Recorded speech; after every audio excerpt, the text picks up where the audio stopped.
Hello, and welcome to Hotspots. Ships are polluting the oceans with extremely damaging toxins that are having effects throughout the food chain, even at very low concentrations. A growing body of scientific evidence shows that these toxic poisons are doing great harm to the marine environment and increasing human health risks. I'll be discussing that today with my guest, Aaron Brakel, who's an expert on ocean pollution issues. Welcome to Hotspots, Aaron. Thank you, Kay. Good to be here. Aaron is the clean water campaigner for the Southeast Alaska Conservation Council. Growing up in Juneau, Alaska, Aaron had a front row seat to the rapid expansion of the cruise industry and the impact of increasing numbers of large ships visiting his hometown and the Inside Passage.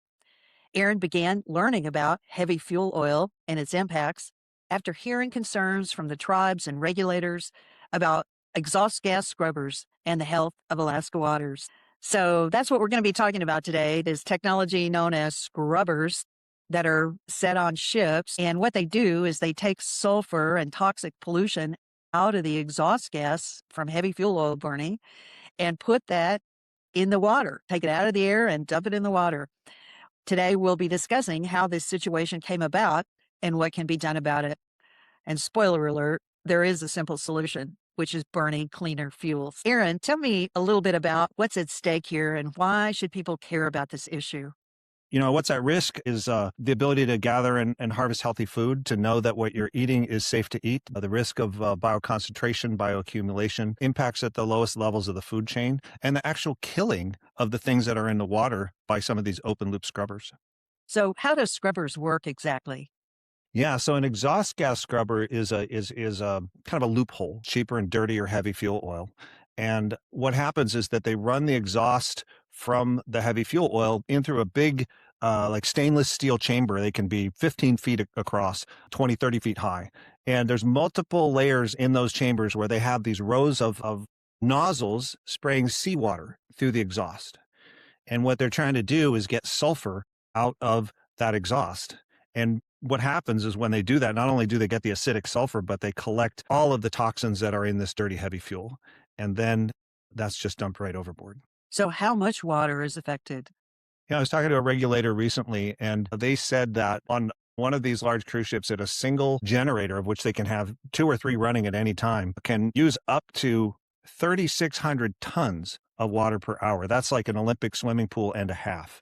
These waters get sucked in and everything that's in those waters is killed in this process. Yeah, I grew up here in Southeast Alaska, and we're just very deeply connected to the marine waters. We go out on the beaches, go out in small boats, we get our food, our fish, our shellfish, our clams, our crabs. Everything comes from the water. We eat healthy foods that grow on the shores. And to think that the living water is being taken up and subjected to this bombardment of this absolutely hot, acidic exhaust that's filled with tremendous amounts of toxic pollutants. There's no reason to believe that anything that goes into a scrubber chamber that's in the water, which is not some kind of chemical solution designed to help companies save on their fuel bills. This is our habitat, doing what it should be with all the things in it that should be in there. And there's no reason to believe that anything survives a trip through a scrubber chamber. So how this came about was the International Maritime Organization, called the IMO, which is a UN-related body that regulates global shipping, passed a regulation or an agreement by treaty back around the year 2000. It went into effect, and it required certain levels of, or limited the sulfur that could be in fuel that's burned by ships. And that's what led to a huge increase in these scrubbers on all kinds of ships, but particularly cruise ships. Yeah, great question. Of the cruise ships that were here last year, it's really the large ships. I think we had about 45 cruise ships. 30 of them used heavy fuel oil and exhaust scrubbers, as they came in through Alaska waters. I think it's 18 had the open loop scrubbers, in which that whole process of taking seawater is used continuously while the ship's engines are running with heavy fuel oil.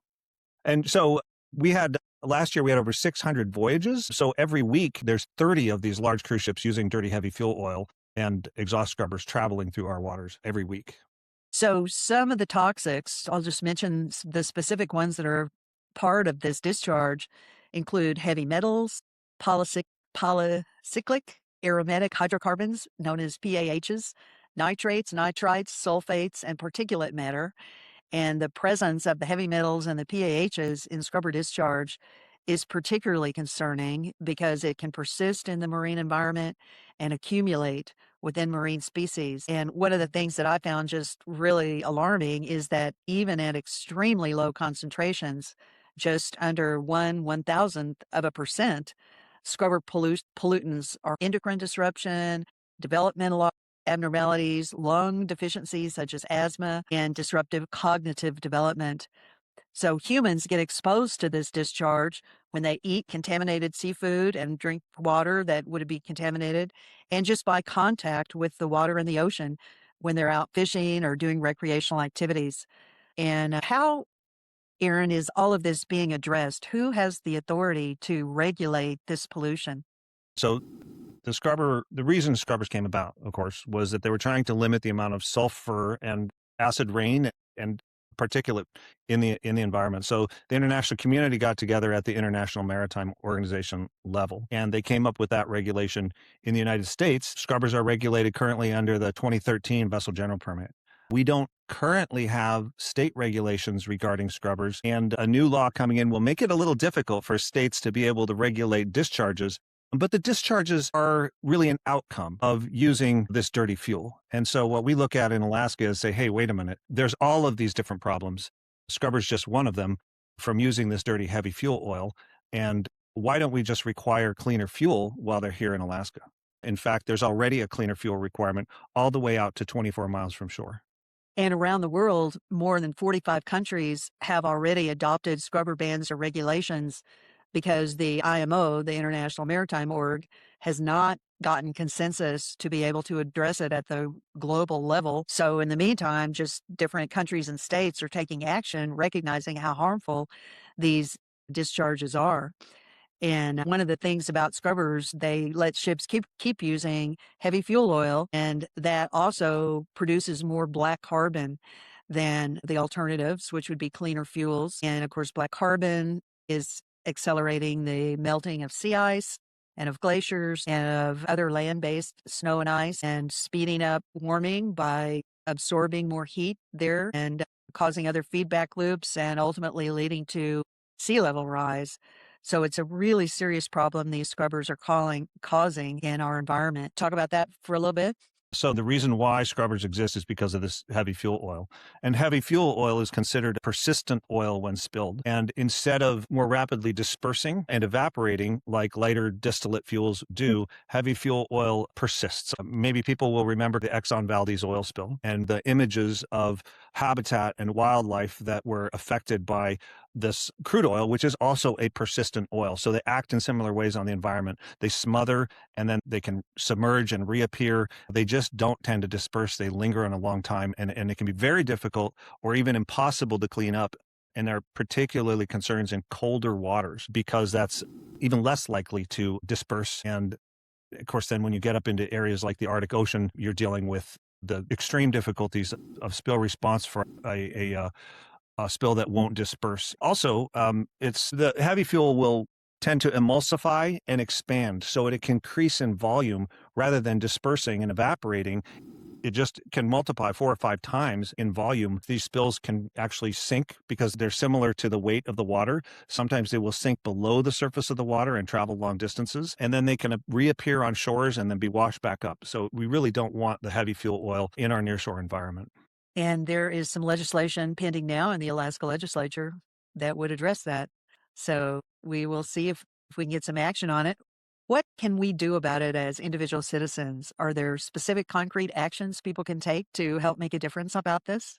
So if you're in Washington State, there's a bill in front of the legislature. Representative Deb, contact your legislators. But people in their own port communities can reach out to the Port Authority and ask what's happening in their community, because even though it's difficult for local regions to regulate, a port tariff is a contract and it's a requirement that all of the shipping abide by while they're in the port. And no discharge requirements can be in port tariffs, as they are in many communities in Southeast Alaska. And what is your organization, SEAC, doing to work on this problem? Yeah, Southeast Alaska Conservation Council is very focused on this concern. We've been connecting with local communities, tribes throughout the region, and have been raising the issue. We've been doing a lot to educate the public. Honestly, it's really helpful for people to learn about this, because once they hear about what's happening with these scrubbers and what's going into our water, people immediately want change. And so we're happy that our local legislators here have introduced two separate bills in the Alaska legislature, one in the Senate and one in the House. And so we're working to educate and help see that those bills move forward. Thank you so much, Aaron, for chatting with me about this important problem, which is protecting the health and the cleanliness of our oceans, which provide seafood for the world. And, it's really distressing that the United States has done so little to address this, even in the before times. The bureaucracy under our former President Biden declined to regulate scrubbers, which was disappointing. There's been a lot of industry pressure to maintain the status quo and continue burning heavy fuel oil. And I guess if they don't give it to ships, they won't have anything else to do with it. So the oil industry seems quite intent on maintaining these markets, and their influence is affecting our agencies as well as Congress and our state legislatures. So given the significance of the environmental and human health harms and risks, scrubber use should be quickly phased out instead of being allowed to continue growing, as there are hundreds of new orders for new ship builds with scrubbers in the years. So we either need a ban on the discharge of scrubber wastewater, which the federal government could do, or we need to mandate the use of cleaner distillate fuels, which individual states can and are doing. And this situation will change when enough of us demand that it do so.